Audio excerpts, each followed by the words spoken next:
Gujarat versus Mumbai Indians మధ్య జరిగిన మ్యాచ్లో ముంబై ఇండియన్స్పై గుజరాత్ టైటాన్స్ 36 పరుగుల తేడాతో ఘన విజయం సాధించింది. అయితే ఈ మ్యాచ్లో తొలుత బ్యాటింగ్ చేసిన గుజరాత్ టైటాన్స్ నిర్ణీత 20 ఓవర్లలో 8 వికెట్లు నష్టపోయి 196 పరుగులు చేసింది. అనంతరం లక్ష్య ఛేదనలో బ్యాటింగ్ చేసిన ముంబై ఇండియన్స్ జట్టు 6 వికెట్లు నష్టపోయి 160 పరుగులు మాత్రమే చేసింది. దీంతో 36 పరుగుల తేడాతో ఓటమి చెందింది.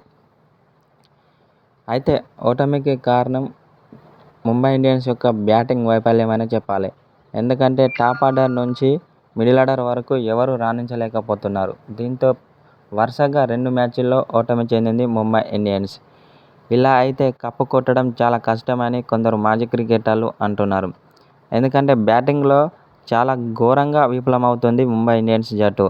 బౌలింగ్లో రాణిస్తున్నా బ్యాటింగ్లో మాత్రం దారుణంగా విఫలమవుతుందని మాజీ క్రికెటర్లు అంటున్నారు.